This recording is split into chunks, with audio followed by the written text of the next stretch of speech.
Hello বন্ধুরা, আজকের এই ভিডিওতে আপনারা জানতে পারবেন কলকাতার জনপ্রিয় সুপারস্টার দেবের মোট সম্পত্তির পরিমাণ কত ও দেব কি কি গাড়ি ব্যবহার করে থাকে ও দেব কার সাথে রিলেশন করতেছে, এইরকম দেবের সম্পর্কে অজানা কিছু তথ্য আজকের এই ভিডিওতে আপনাদেরকে জানাবো। তাই আপনারা যদি দেবের ফ্যান হয়ে থাকেন তাহলে আজকের এই ভিডিওটি আপনাদের জন্য।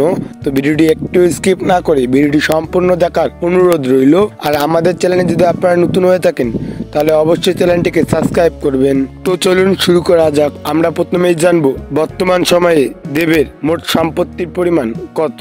তো আপনারা যেমনটা জানেন কলকাতার তৃতীয় ধনী অ্যাক্টর হচ্ছে দেব। বর্তমান দেবের মোট সম্পত্তির পরিমাণ 12 মিলিয়ন ইউএস ডলার, যা বাংলা টাকায় দাঁড়ায় 132 কোটি টাকা। আর এই পরিমাণ সম্পদ নিয়ে কলকাতার তৃতীয় ধনী অ্যাক্টর হচ্ছে দেব। তো দেব অভিনয়ের পাশাপাশি রাজনীতিতে সক্রিয়।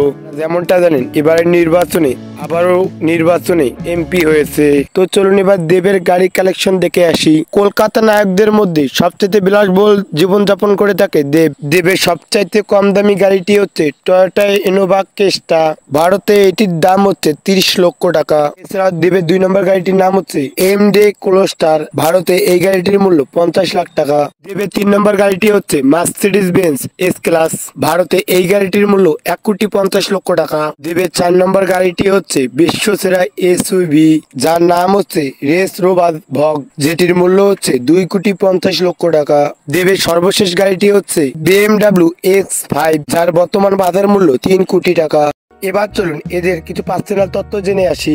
দেবকে বিশেষ করে পরিচয় করে দেওয়ার কিছুই নেই। 2008 সাল থেকে 2015 সাল পর্যন্ত যে সকল মেয়েরা স্কুল কলেজে পড়তো তাদের ক্রাশ ছিল দেব। এছাড়াও অনেক ছেলের আইকন চাইল্ড অ্যাক্টর ছিল দেব। এক বলা চলে এই সময়ে দেবের রাজ চলছিল।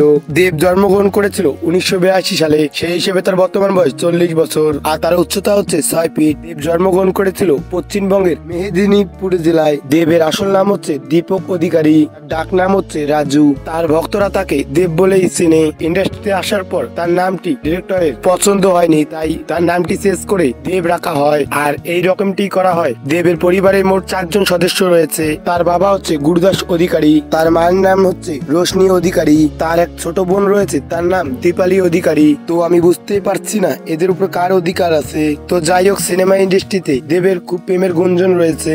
যেমন 2008 সালে চ্যালেঞ্জ সিনেমা করার সময় শুভশ্রীর সাথে দেবের প্রেমের সম্পর্ক গড়ে ওঠে। 2008 সাল থেকে 2012 সাল পর্যন্ত তারা রিলেশন কন্টিনিউ করে। তাদেরকে টলিউডের বেস্ট জুটি বলা হতো। তাদের জুটি এতটাই রিয়েলিস্টিক ছিল, শুভশ্রী ও দেবকে অনেকেই মনে করতো স্বামী স্ত্রী। কিন্তু 2012 সালে তাদের ব্রেকআপ হয়ে যায়। ঠিক করেছিল শুভশ্রী, কেননা শুভশ্রী ভালোবেসে ফেলেছিল ডিরেক্টর রাজ চক্রবর্তীকে।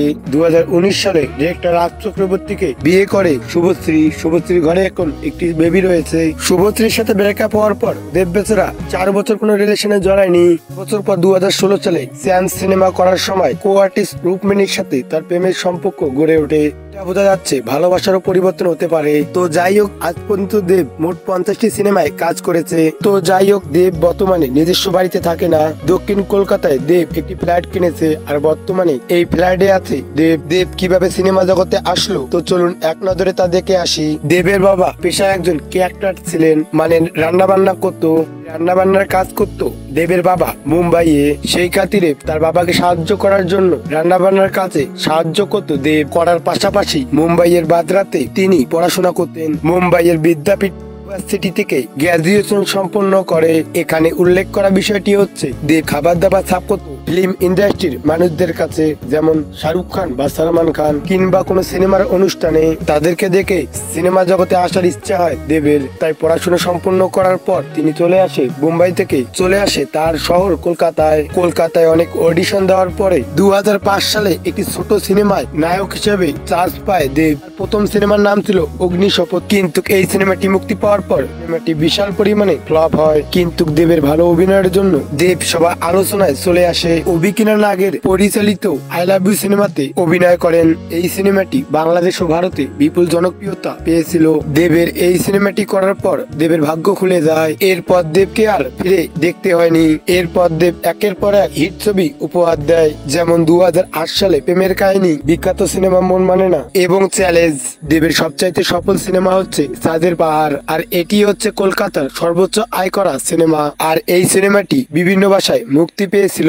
এই কারণে দেব বেশ কিছু দেশে পরিচিতি পেয়ে যায়। এছাড়াও দেব 2014 সাল থেকে রাজনীতি করছে। এবারও নির্বাচনে কলকাতার আবারও এমপি হয়েছে। আশা করছি দেব সম্পর্কে আপনারা অনেক কিছু জানতে পারলেন। তো আজকের এই ভিডিওটি এ পর্যন্তই। ভিডিও শেষে আপনাদের একটা কথাই বলতে চাই, আমাদের চ্যানেলে যদি আপনারা নতুন হয়ে থাকেন তাহলে অবশ্যই চ্যানেলটিকে সাবস্ক্রাইব করবেন। তো নেক্সটে কার লাইফ স্টাইল আপনারা জানতে চান তা অবশ্যই কমেন্টে জানাবেন। তো ভালো থাকবেন, সুস্থ থাকবেন, টেক কেয়ার, আল্লাহ হাফেজ।